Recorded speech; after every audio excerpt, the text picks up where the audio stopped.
On s'attaque maintenant à l'import de vos données d'HubSpot. On va sûrement demander pourquoi on importe les données que maintenant, que sur cette partie-là. Parce que justement, toutes les autres parties, toutes les autres vidéos nous ont permis de bâtir le CRM pour que la donnée qui arrive soit saine et on commence directement sur des bonnes bases. Sur la vidéo précédente, on a vu comment bâtir un pipeline de vente avec les bonnes phases, comment gérer les leads, comment avoir un bon cycle de vie. Et tout ça, il faut que ça soit dans l'import de données. Comme ça, dès qu'on commence, dès qu'on installe HubSpot, on est sûr d'avoir une base de données saine. Pour ça, plusieurs façons d'importer la donnée. Déjà, pour accéder à l'import de données, soit on va sur transactions, entreprise contact et on clique sur importer, ou soit on va ici gestion de données et intégration des données. Je vais cliquer là, importer, et là on a trois choix. Premier choix, donc là c'est une offre HubSpot qui est payante. Je vous laisserai cliquer dessus pour la découvrir. Deuxième choix ici, c'est si vous avez déjà un CRM et que le CRM est intégré à HubSpot. Et donc dans ce cas-là, c'est plutôt un click and connect. Donc vous allez connecter votre CRM actuel à HubSpot, dire voilà, le champ dans Pipedrive correspond à ça dans HubSpot, etc., etc. Et donc du coup la donnée va se synchroniser automatiquement. Troisième possibilité, c'est ici, et c'est depuis Excel, et c'est ça qu'on va voir aujourd'hui. Juste pour information, sur cette partie-là, il y a plusieurs CRM qui sont très très connus et qui ont une intégration native pour migrer vos contacts. De tête, Zoho, Pipedrive, Salesforce, Dynamics, Odoo. En termes de e-commerce, Shopify, WooCommerce. Et après, sur la partie marketing, Mailchimp, Brevo. Et je crois qu'il y a aussi Airtable qui est connecté avec HubSpot. En tout cas, voilà, si j'en ai oublié, n'hésitez pas à aller voir directement en cliquant là. Nous, ce qui va nous intéresser, du coup, pour cette vidéo, c'est la complexité. Ça va être un import de fichiers Excel. Donc, j'en ai préparé 3. Un pour les entreprises, un pour les contacts et un pour les transactions. Les choses à savoir qui sont hyper importantes. Donc là, on va commencer par les entreprises. Ce qu'il faut voir sur un fichier d'import Excel dans HubSpot, ça va être une colonne égale un type d'information et une ligne égale une carte créée dans HubSpot. Donc là, on va avoir 5 cartes entreprises et après, toutes les colonnes, ça va être des propriétés qui vont être liées à ces entreprises-là. Pour que les entreprises, les contacts et les transactions s'associent et justement qu'on puisse faire le lien entre les différents fichiers, on a des clés qu'il faut. Donc une clé, c'est une donnée unique qui permet de pouvoir rattacher une donnée à une autre. Donc par défaut, j'ai mis en vert pomme les clés naturelles qui sont dans HubSpot. Donc pour les entreprises, ça va être un nom de domaine. Si vous travaillez sur du B2C ou si vous n'avez pas toujours les noms de domaine ou c'est des entreprises multi-domaines, ça peut créer des anomalies. Donc là, dans ce cas-là, moi, ce que je vous propose, c'est un deuxième type de clé que là, vous allez créer manuellement, qui va être des chiffres, des caractères, ce que vous voulez. Il faut juste que la clé soit unique. Donc, je les ai mis en kaki. Pour la partie contact, donc naturellement dans HubSpot, ça va être l'adresse mail. Donc une adresse mail, un contact. Si l'adresse existe déjà dans le CRM, HubSpot la met à jour. Si elle n'existe pas, alors il crée un nouveau contact. Donc c'est pour ça que l'adresse mail est ultra importante. Si vous importez des contacts sans adresse mail et que 2 semaines après, 6 mois après, vous les réimportez, HubSpot va pas détecter d'adresse mail et donc va créer un deuxième contact et donc du coup vous aurez des doublons. C'est pour ça que si vous n'avez pas d'adresse mail, dans ce cas-là, je vous conseille le kaki ou un autre type de clé. En tout cas, voilà, avoir un numéro unique sur lequel pouvoir se rattacher. Donc ça peut être un numéro que vous créez spécialement pour l'occasion, ou ça peut être, par exemple, si vous avez un logiciel comptable à côté, reprendre les informations, l'ID de ce logiciel comptable. Comme ça, il peut aussi y avoir un match entre vos différents logiciels. Et enfin, pour transactions, donc pour tous vos dossiers, tous vos deals, il n'y a pas de base d'un HubSpot de clé unique. Donc là, dans ce cas-là, ce qu'il va falloir faire, ça va être créer cette fameuse clé unique vous-même. Je reviens en base. Donc là, on va pouvoir importer vraiment tout ce que vous souhaitez en colonne. Juste avoir une colonne, un type d'information. Donc il y a des choses qui sont déjà nativement dans HubSpot. Donc je pense notamment à nom de l'entreprise, cycle de vie qu'on a vu ensemble sur notre vidéo, le code postal. Mais il y a des éléments qui ne sont pas naturellement dans HubSpot. Je pense notamment à numéro de TVA et numéro SIRET. Qui sont pas nativement dans HubSpot. C'est pas grave, on va quand même l'ajouter parce que c'est quelque chose qui est ultra important pour la gestion du business. Donc vous allez voir plus tard dans la vidéo que l'import, HubSpot va le reconnaître et va les créer pour vous. Si on n'a pas d'informations dans certaines cellules, c'est pas grave. Par exemple, si je connais pas les codes postaux, je connais pas les adresses, c'est pas grave. Là, j'ai des colonnes en trop. Hop. Donc l'idée, ça va être quand même de cleaner au maximum vos fichiers, parce qu'encore une fois, vous arrivez sur un nouveau CRM, autant commencer sur de bonnes bases. Donc là, voilà pour la partie entreprise. C'est le premier fichier qu'on va importer. Comme ça, il va nous servir de base dans l'import. Ensuite, on va importer les contacts. Donc les contacts, comme je vous disais, on va se baser sur l'adresse mail du contact. Nom, prénom dans 2 colonnes séparées. Comme ça, on va pouvoir séparer les informations pour pouvoir mieux les utiliser plus tard. Par exemple, en envoyant des emails automatisés avec bonjour prénom ou bonjour monsieur ou madame nom de famille. Donc pour ça, il va falloir qu'on rajoute ici éventuellement hop, sur la gauche, du coup sur la droite, civilité, où là du coup ça va être monsieur, madame, monsieur, monsieur et madame. Je vais pas tous les faire, mais on va le retrouver ça un petit peu plus tard du coup. Propriétaire du contact, ça c'est très important, comme ça on sait qui gère qui dans l'entreprise. Là on peut voir que le fichier n'a pas forcément été bien harmonisé parce que on voit du Jules Bellon et on voit du Jules. Pareil, ça on le verra un peu plus tard pour l'import, c'est un petit détail. Le fameux domaine, je l'ai pas mis en couleur, je vais le mettre en rose. Pourquoi changement de couleur? Parce qu'en fait là on importe des contacts. Et le rose en fait va me permettre de rattacher ces contacts-là aux fameuses entreprises. Quand je vous disais qu'en fait le numéro, la clé unique permet de rattacher 2 fichiers différents. Donc là on va récupérer dior.com ici, qui est exactement le même que là. Donc du coup ces 5 contacts-là iront se rattacher automatiquement sur l'entreprise. Et ainsi de suite. Et après, comme je vous disais, si vous n'avez pas les noms de domaine, ici on va pouvoir rattacher avec une clé unique. Donc elle va pas nous intéresser, vu qu'ici dans ce fichier-là j'ai tous les domaines, donc la clé, j'en aurai pas besoin. Je fais de la place. Par contre, sur toutes les transactions, ça on va les garder, parce qu'on a des contacts qui sont rattachés à des dossiers, à des deals. Pareil, ici, il y a des informations qui sont nativement dans HubSpot, propriétaire, nom, prénom, et d'autres qu'on va créer. Par exemple, la civilité, inscrire à la newsletter, et je crois que c'est tout dans ce fichier-là. Et enfin, troisième fichier, ça va être celui de vos transactions. Depuis tout à l'heure, je dis transaction, deal, dossier, c'est la même chose, c'est quelque chose qui est lié à du chiffre d'affaires. Donc là, comme je vous disais, on va avoir un ID qu'on va créer manuellement parce que dans HubSpot, on n'a pas d'autre moyen de le trouver. Ensuite, donc là, je vais l'appeler même ID transaction custom. Même custom import. Comme ça, je sais exactement d'où il vient. On va voir comment importer justement et surtout créer la clé en faisant l'import.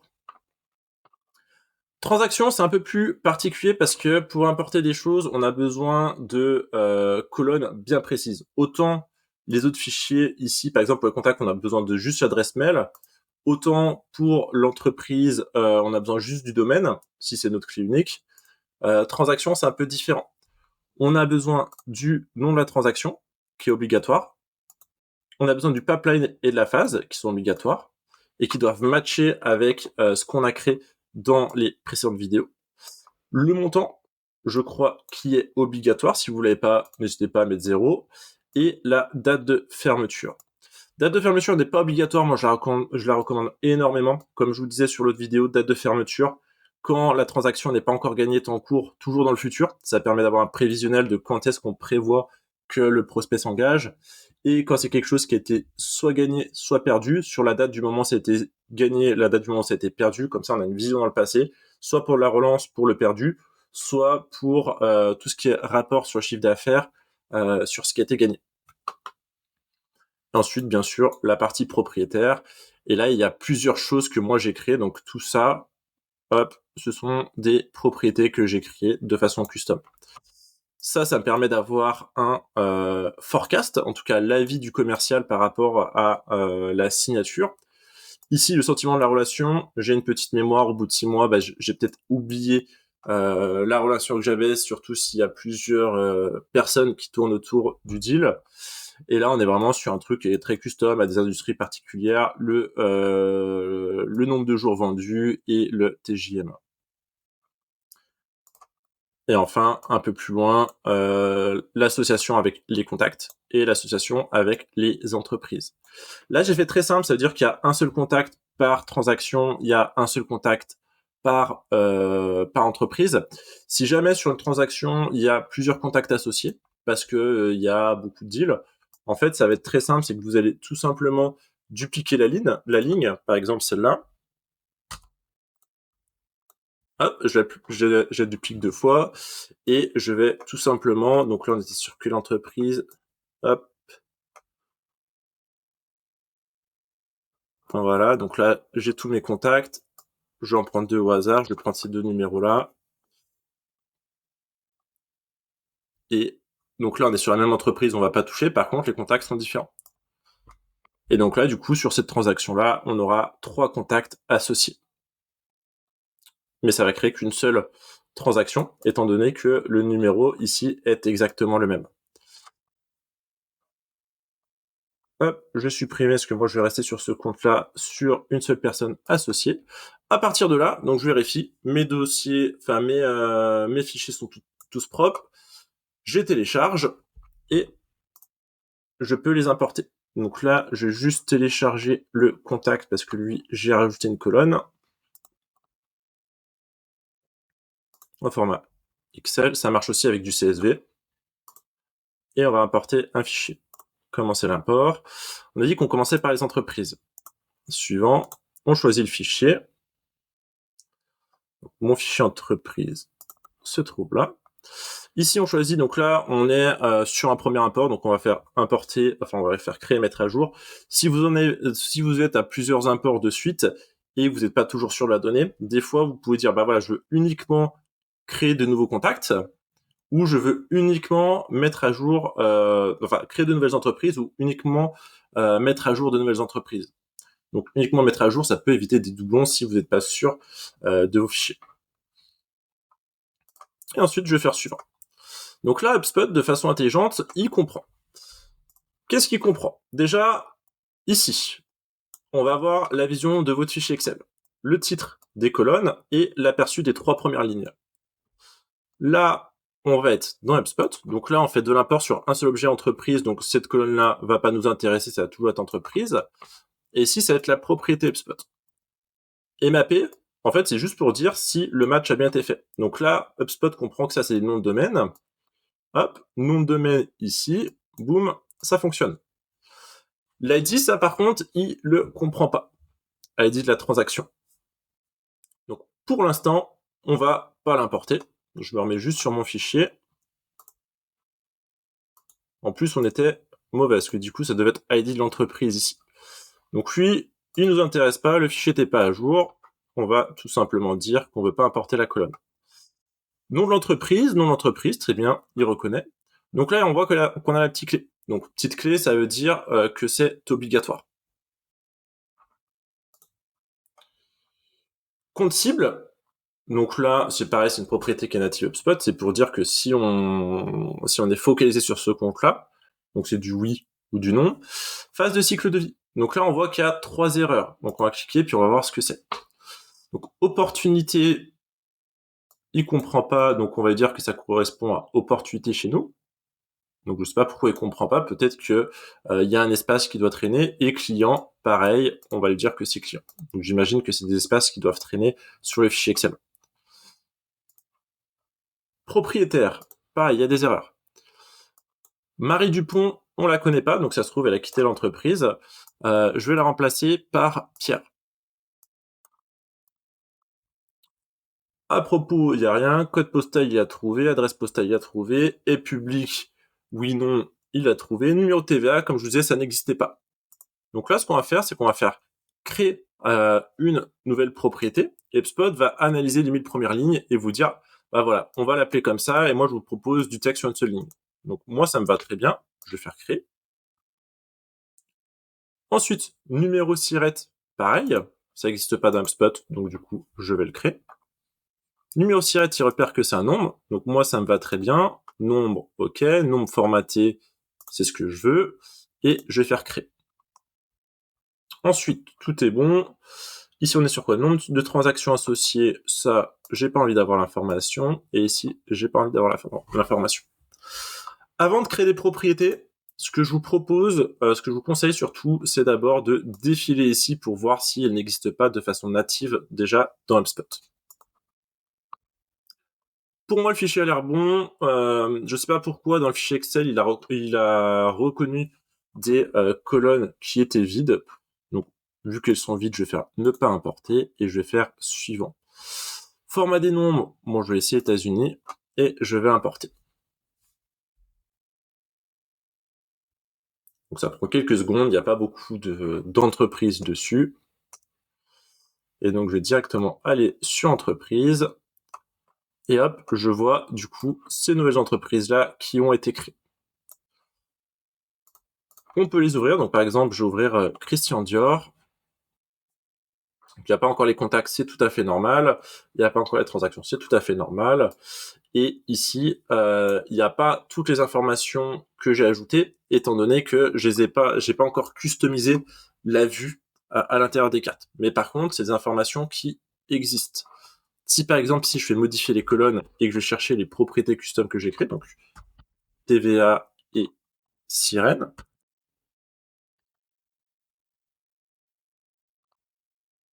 je vais placer vers le haut, je les retrouve bien ici. Ok, donc, entreprise, on est bon. Ensuite, on va importer les contacts. Même travail, importer un fichier, commencer l'import. Sur les contacts, cette fois-ci, on choisit notre fichier.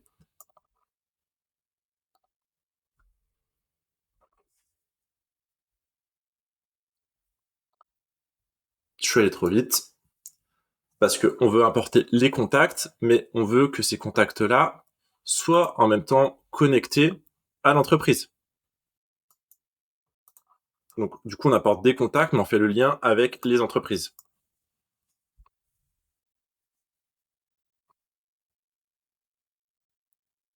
Suivant. OK. Donc, ici, maintenant, vu qu'on a sélectionné deux objets, on va se retrouver avec des choix à faire. Sur quel objet on importe quelle donnée. Donc, l'email sur le contact. L'ID contact, on n'en a pas besoin parce qu'on a l'email en clé publique, enfin en clé unique. Le nom, le prénom, ça me va très bien. La civilité qu'on a créée en direct, c'est sur du contact et du coup, on va créer la civilité. Et une seule case à cocher. Une seule case à cocher, c'est le gros piège ici. De HubSpot, une seule case à cocher, c'est du oui-non.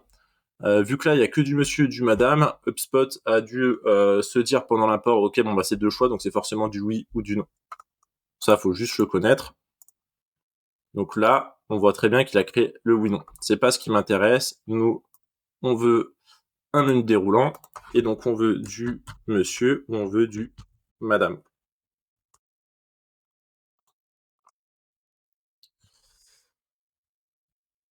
Propriétaire. Dans ce fichier-là, il y avait Jules et Jules Bellon. Donc ça doit être ça l'erreur. Voilà. Donc le Jules, il correspond à Jules ici. Et Pierre correspond à Pierre. Le domaine, donc là, il a bien compris que c'était l'entreprise et la clé d'entreprise. Donc là, on a nos deux clés, donc du coup, il va y avoir une connexion. Phase de cycle de vie. Donc là, pareil, je pense qu'on a le même souci que tout à l'heure, ça doit être des espaces qui doivent traîner dans le fichier Excel, donc opportunité et client. Numéro de téléphone contact, intitulé du poste, nom de l'entreprise du contact. Pourquoi le nom de l'entreprise, je le mets sur le contact et pas sur l'entreprise? C'est que l'entreprise, on l'a déjà importé, elle a déjà son numéro de contact, elle a déjà son nom d'entreprise. Là, c'est quelque chose d'un peu plus subtil, c'est que dans les contacts, on a une propriété nom d'entreprise qui peut être différent du nom d'entreprise général. Par exemple, ici, sur Dior, on a la distinction. Donc, ils sont tous rattachés à la carte entreprise Christian Dior Couture, celle-ci. Par contre, sur le fichier, on sait que lui, c'est l'entité de New York, entité parisienne, entité anglaise. Donc c'est pour ça que sur notre import, on a connecté propriétaire du contact nom de l'entreprise, et non pas entreprise et nom de l'entreprise qui existe aussi. Donc ce qui nous intéresse, c'est de l'avoir sur le contact, sur cet import-là.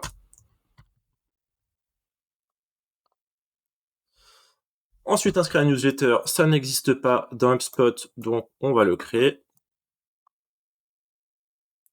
Il nous fait la même erreur que tout à l'heure, donc... Ah non, autant pour moi. Là, c'est pas la même erreur, c'est vraiment un oui-non. Donc là, on garde une seule case à cocher. Et transaction associée ID, on n'a pas encore importé transaction, donc pour l'instant, ça ne nous sert à rien. Ne pas importer. Suivant. Ok, je confirme que tous les contacts sont d'accord à être importés dans mon CRM. Hop, et tout est bon. Donc maintenant, si je vais sur Contact, je retrouve tous les contacts de mon fichier Excel. Je peux ajouter des colonnes. Donc on avait par exemple la newsletter, NL, et on avait civilité.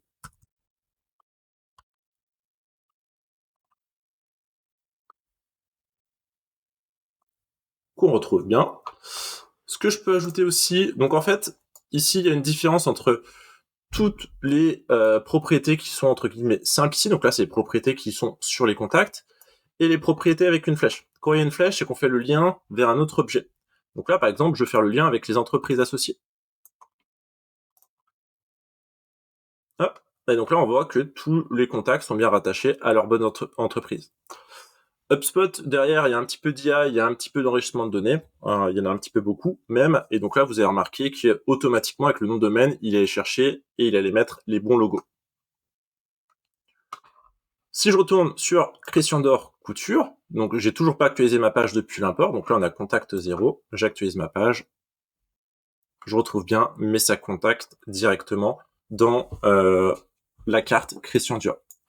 Sachant que Maurice, je clique dessus, action, personnaliser les propriétés, entreprise, juste pour ajouter le nom de l'entreprise pour vous montrer, hop, voilà, Dior New York, rattaché à Christian Dior Couture. Si en fait il est à Madrid, on peut modifier simplement comme ça. Ok, donc côté contact, côté entreprise, on est bon. Maintenant, on va importer tout simplement les transactions. Donc là, on a d'abord importé uniquement les entreprises. Puis on a importé les contacts associés aux entreprises déjà importées. Et donc là, on va faire exactement pareil, c'est qu'on va importer les transactions avec associés les contacts et les entreprises. Là, je viens juste de me rendre compte qu'au final, j'ai supprimé des colonnes que j'aurais dû garder parce que je n'ai pas fait le bon match entre mes différents fichiers. Le bon match ici, du coup, ça aurait été de rajouter l'adresse mail du bon contact et le nom de domaine de l'entreprise. Donc là, il n'y a pas beaucoup de lignes, donc ça va être très simple. Hop, je fais une petite pause et je reviens dans une seconde. Ok, donc nous revoilà avec le fichier corrigé avec les bonnes clés. Donc maintenant on va pouvoir l'importer. Importer un fichier, commencer l'import. Donc on importe les transactions qu'on connecte avec les contacts via l'adresse mail et les entreprises via le nom de domaine. Je choisis mon fichier. Hop, suivant. Donc l'ID ici, en vrai, il nous intéresse pas parce que on a déjà connecté les 3 fichiers différents. Si on aurait eu un 4e à connecter avec des transactions, alors là, oui, ça nous a intéressé. Sinon, là, il va pas nous intéresser. Comme je vous disais, transaction par défaut, il n'y a pas de clé privée, enfin de clé unique. Dans ce cas-là, si ça vous intéresse d'en créer une directement depuis ici, on va dire que c'est de la transaction. On va créer une propriété comme tout à l'heure. Et sauf que là, la propriété, on va cocher la case pour dire que c'est une valeur unique, que c'est une clé unique. Pour information, à chaque fois que vous créez une carte dans HubSpot, HubSpot crée un ID par défaut. Donc là, ce sont tous les contacts qu'on a importés tout à l'heure. HubSpot met à jour et crée un ID de fiche d'information. Donc là, c'est les clés uniques générées par HubSpot quand une nouvelle carte se crée dans HubSpot. Donc lui ne nous intéresse pas. Contact associé, donc là, on est sur contact et on va chercher l'email. De entreprise associée, on va chercher du coup le domaine de l'entreprise. Nom de la transaction, on est bon. Les pipelines, on est bon. Phase de la transaction, il y a une erreur. C'est quoi l'erreur?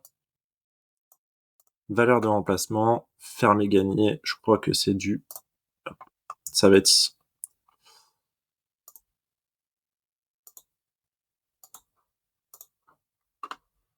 Okay. On va laisser ça.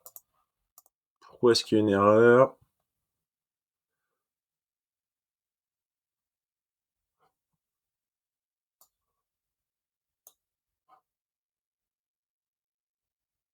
Ok.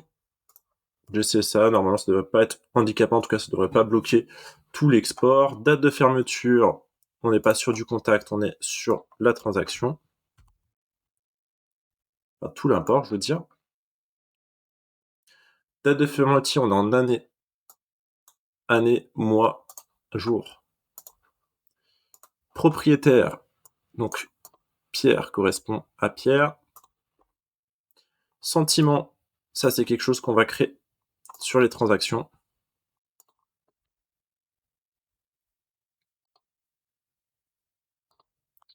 Menu déroulant. Ok, on est bien. Hop, pareil. Autre sentiment, cette fois-ci sur la relation qu'on va créer aussi. On est très bien. Nombre de jours. Hop. C'est du nombre. Et TJM négocié. Pareil, sur transaction. On est sur du nombre. Cette fois-ci, on est sur de la devise. Et enfin, date de relance. Hop. Texte sur une seule ligne. Non, je ne suis pas d'accord. On est sur du calendrier. Hop, on peut créer. Tout me semble bon. Suivant, je confirme. On est bien aux États-Unis et on valide. Pareil, l'import devrait durer 2 secondes. Je vais aller dans mes transactions. Donc là, que j'ai sous forme de tableau, que je vais mettre sous forme de Kanban. Donc, je retrouve bien mes différentes phases ici. Acquisition, renouvellement, on est bon. Si je vais à l'intérieur, j'ai bien mes contacts. Vivendi, Quentin. Quand je clique sur Quentin, je vois que lui est rattaché à 3 transactions différentes. Hop, ok. Donc, il en manque une. Donc, il en manque une, c'est peut-être celle où il y avait l'erreur. On garde ça en tête et on va sur Vivendi et on se retrouve avec les contacts et avec les 6 transactions Vivendi. Donc 6 et Vivendi, ici on en avait combien? On en avait 7. Donc l'erreur vient bien d'ici. Je suis allé un petit peu trop vite tout à l'heure, donc je vais retourner sur l'intégration des données et je vois qu'il y a eu 2 erreurs là. Et en fait, les erreurs, ils me les donnent. Donc, ce sont toutes les deux à la ligne numéro 9 et à la ligne numéro 9 et la colonne numéro 6. Qu'est-ce qu'on a à la colonne numéro 6? Ok, et en fait, phase de la transaction, pipeline acquisition, pipeline acquisition. Pour lui, en fait, phase de la transaction, échec de la validation. Donc là, il n'y en a qu'une seule. Deux choix quand vous avez des erreurs comme ça et que vous savez pas forcément d'où ça vient. Donc il n'y en a qu'une seule. Donc à la limite, moi je vais pas m'embêter. Je vais la recréer à la main. Donc ça me réévite un import-export. Donc je vais sur Quentin ici et je vais faire transaction ajouter. Ou sinon, si vous avez des erreurs comme ça, vous savez pas d'où ça vient, vous avez la documentation HubSpot. Donc tout simplement ici, vous allez cliquer copier et là vous allez taper sur Google HubSpot import.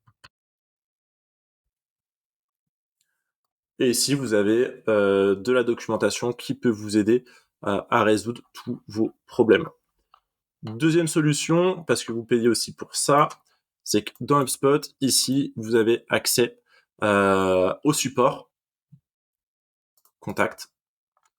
Donc, le chat, je crois que c'est de 9h à 17h en français, par email ou par téléphone. Donc, le téléphone, c'est même horaires que le chat. Et donc là, du coup, vous leur envoyez une petite capture d'écran et ils vous aideront volontiers.